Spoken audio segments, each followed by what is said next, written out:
आणि शब्दही सापडत नाही. तर जाधव सरांबद्दल काय म्हणू की एक शाळकरी मुलगा शाळेत येतो, शिकतो आणि त्याच्या शिकण्यातून तो कुठेतरी एक चांगली सर्व्हिस पत्करतो, ऑफिसर होतो. त्याचं कोड कौतुक आम्ही शाळेत करतो की बाबा हा कलेक्टर झाला, हा अमुक एका ठिकाणी लागला.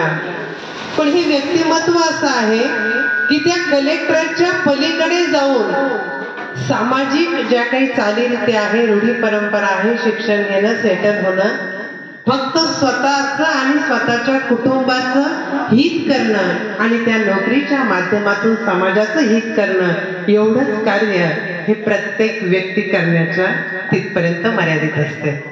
पण हे अरविंदचं कार्य असं आहे, खरं तर इथं अरविंद म्हणणंही योग्य नाही, अरविंद गुरूंचं कार्य असं आहे की सगळ्यांना भेदून कुठेतरी एकदम पुढं गेलेलं आहे.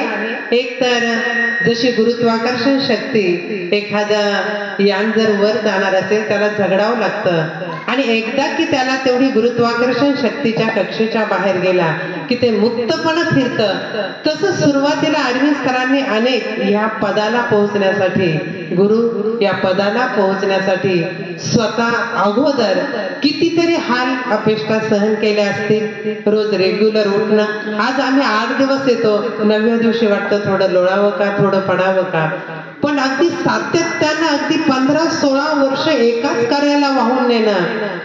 आणि मला तर वाटतं त्याचं फलित ज्यावेळेस अरविंद येत होता, पुढे त्या सुरसुऱ्या मोठमोठ्या लावलेल्या होत्या, डोळे पाणवले, हाच अरविंद होता की शाळेत येत होता, मस्त धिंगाणा करत होता, थोडी तब्येत बरी नसायची, आम्हाला काळजी वाटायची, पण हा मुलगा स्वतःचं आरोग्य व्यवस्थित करून इतरांच्या आरोग्यासाठी अगदी स्वतः इतकं वाहून घेतलं की जसं बीला मातीत गाडून घ्यावं लागतं तेव्हा कुठं झाड वृक्ष होतो, त्याला फळे फळे येतात. मला वाटतं या अरविंदने स्वतःच्या आशा अपेक्षा कितीतरी गाडून टाकले असतील का त्याला कुटुंब नाही, त्याला वाटत नाही, पण नाही, त्याच्या कुटुंबापेक्षा त्यांनी इतकं मोठं कुटुंब या ठिकाणी निर्माण केलेलं आहे की या कुटुंबासाठी तो इथं सकाळी उठतो, येतो आणि नुसतं कुटुंबच नाही तर आमच्या प्रत्येकाच्या आरोग्याची इतकी काळजी घेतो आणि प्रत्येकाच्या कुटुंबाचा एक भाग होऊन जातो.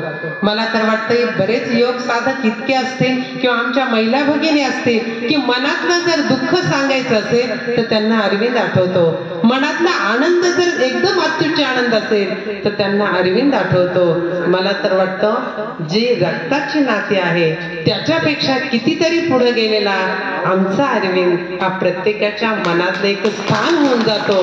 आणि कोणतीही गोष्ट असू द्या, मला तर वाटतं आता आम्ही 60-65च्या पुढचे माणसं ज्यावेळेस मनात एखादी खतखत निर्माण होते, सरळ फोन करतो, फोन उचलतो, अरविंदला बोलतो आणि अरविंदला असं वाटत नाही की बाबा कुठून या म्हाताऱ्यांचा फोन आला, पटकन रिसिव्ह तर करणं, पण दुःखात असला तर पटकन घरात येऊन मायेची फुंकर देणं आणि नाही कोणी तर तुमचा अरविंद पाठीशी आहे असं ज्यावेळेस म्हणतो त्यावेळेस खरंच आकाश ठेंगणं वाटतं. असा आमचा अरविंद, याला वाढदिवसाच्या लाख लाख शुभेच्छा. मी तर नेहमी म्हणत राहते की अरविंदला इतकं दीर्घायुष्य तर मिळणारच आहे, पण आमच्या सर्वांच्या आशीर्वादाचं पाठबळ इतकं मोठं आहे की त्याच्या आयुष्यात कोणतेही खडतर प्रसंग येणार नाहीत आणि आले तरी तो इतका मस्तपणे त्यातून पुढे निघून जाणार आहे.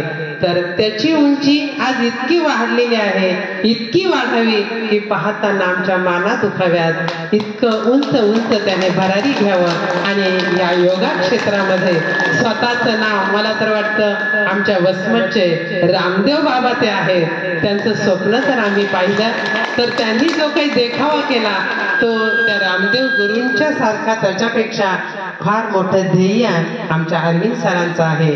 त्यांचं ध्येय अक्षरशः पूर्ण परिपूर्ण हो आणि ते ध्येय पूर्ण करण्यासाठी आमच्या सर्वांचं त्याला पाठबळ असावं ही सगळ्यांची मनापासून इच्छा राहणार आहे.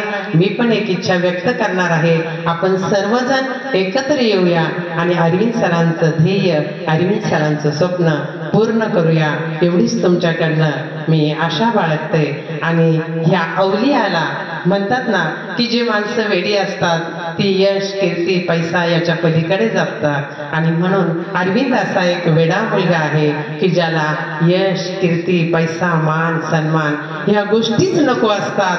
फक्त माणसानं माणसाशी कसं वागावं हे फक्त त्याच्याकडनं शिकावं.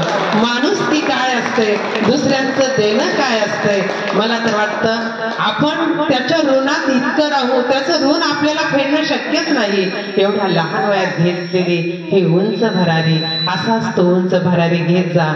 वाढदिवसाच्या दिवशी आमच्या सर्वांकडनं तुला लाख लाख लाख शुभेच्छा.